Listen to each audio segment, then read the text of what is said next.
I'm Corporal Asia Sorensen, and this is your Marine Corps Installations West Regional Roundup. On May 2nd, ABC 10 covers Camp Pendleton's Special Reaction Team. Marines are in the kill or be killed business. Friends get hurt, some die. We all sign up and we know that, but it's not a good thing, especially brothers in arms that you die for. Staff Sergeant Mark Swindle is the commander of the Special Reaction Team. It's an elite unit of more than a dozen military police who protect Camp Pendleton.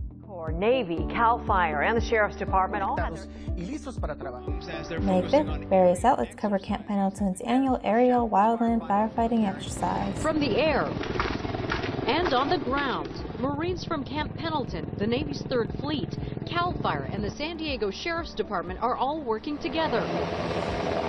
It's all part of an annual training exercise between military and civilian agencies to prepare for this year's upcoming wildfire season. Just bringing everything together that has been worked so hard on between the folks at CAL FIRE and the military and developing that agreement so that in the event we need to mobilize them during a wildfire, it's not a weekly process. It's done in a matter of hours now to have our local military, Navy, and Marines up flying for a fire.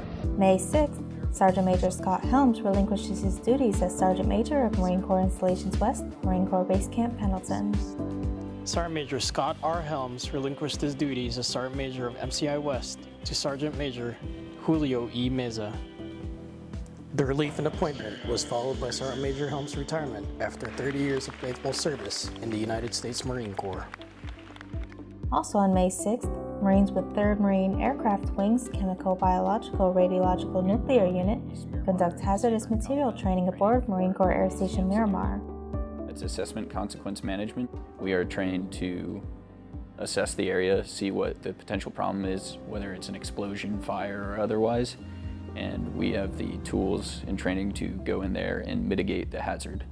It allows us all to expand our knowledge base because we all have different backgrounds. Again on May 6th, Marine Attack Squadron 211 conducts their last flight as an AV-8B Harrier Squadron aboard Marine Corps Air Station Yuma. VMA 211 will be redesignated as an F-35B Lightning II Squadron in June. This transition is part of a Marine Corps-wide initiative for the F-35 to replace the Harrier, the FA-18 Hornet, and the EA-6B Prowler. On May 7th, the Marine Corps' first 2 Cayman K-MAX helicopters arrive at Marine Corps Air Station Yuma. I'm Jerry McCauley. I'm the Chief Test Pilot at Lockheed Martin in Owego. It's a lot of things make this aircraft different. It was designed from the beginning to be a cargo lifter, and that's what the Marines use it for. Another thing that makes it different is its unique rotor system of counter-rotating rotors. Probably the most unique thing is this aircraft can fly itself. These two here, we're over in Afghanistan for almost 3 years supporting the Marines and some Army units over there, and moved almost 5 million pounds of cargo, keeping numerous convoys off the road. May 9th, Camp Pendleton features Chief Warrant Officer 3 Robinson Merchant for his role as a Marine Corps martial arts instructor and in honor of Asian Pacific Islander Month. My name is Chief Warrant Officer Robinson Merchant. I'm the MCI-West accounting officer, and I'm a math instructor trainer. As Marines, we're looking to our senior leaders to pass on guidance to us. So now it's my turn to pass on what I've learned down to other Marines. Also on May 9th, Staff Sergeant Albert Goodson, a School of Infantry West Combat Instructor, is recognized as runner-up Marine Combat Instructor of the Year. We take a Marine that's just earned the title, and we teach him what that title is here. We take him through a 29-day training cycle at MCT specifically, and we teach him everything from tactics of land navigation, combat hunter, patrolling, defense, mount, a series of skills that we embody as an institution that every Marine should have. On May 16th, Fisher House Camp Pendleton celebrates its first anniversary. Fisher House is a lodging facility available for the families of active duty retirees and veterans when they receive medical care at any local hospital in San Diego. Camp Pendleton's Fisher House features a dining room, fully equipped kitchen, living and playrooms, laundry facility, and 8 suites available with single or double beds. Also on May 16th, CBS 8 features the BISON living aboard Marine Corps Base Camp Pendleton.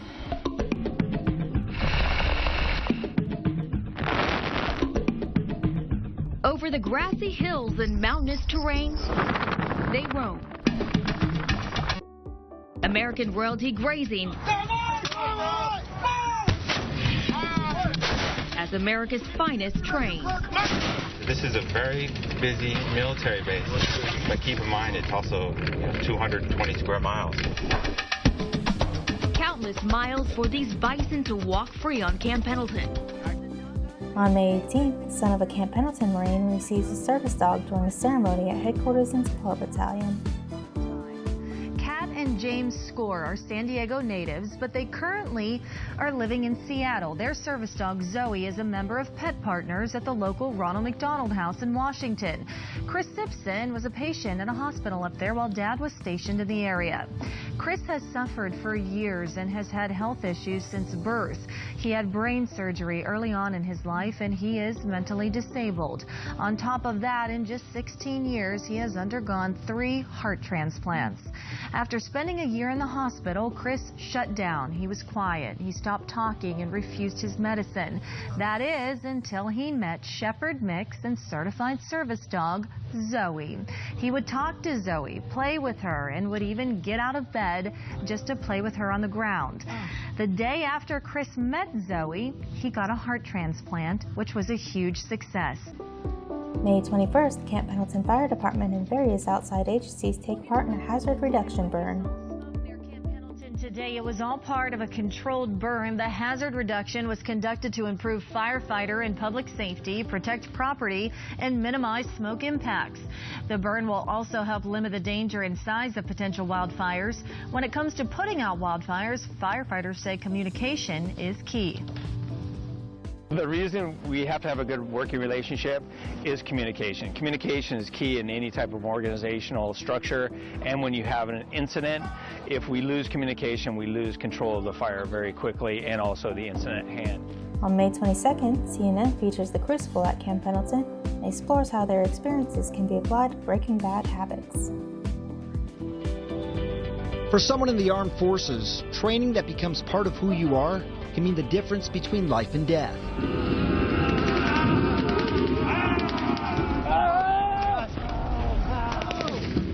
Back at Camp Pendleton in California, these young men are in the middle of the Crucible. It's a grueling test of endurance, strength, teamwork. For 54 hours, the recruits get just 3 meals, 2 periods of 4-hour sleep, and complete 24 obstacles simulating combat conditions. May 23rd, CBS 8 covers the infantry immersion trainer aboard Camp Pendleton. Marines under attack. Chaos and uncertainty as the sounds of war echo around. I would definitely say that it's an eye-opener. It's very realistic, and it's excellent for the Marines to see this before they're actually in country. Down, double leg at the key. This is the infantry immersion trainer. Here, Marines make split-second tactical decisions. You're shot in the back! You're shot in the back! In a ground-based combat simulator. This is what a lot of guys in the real world have been blown up by right here. 4, 3, 2, 1. This is a village, right, that we've addressed to look and appear to be Iraqi.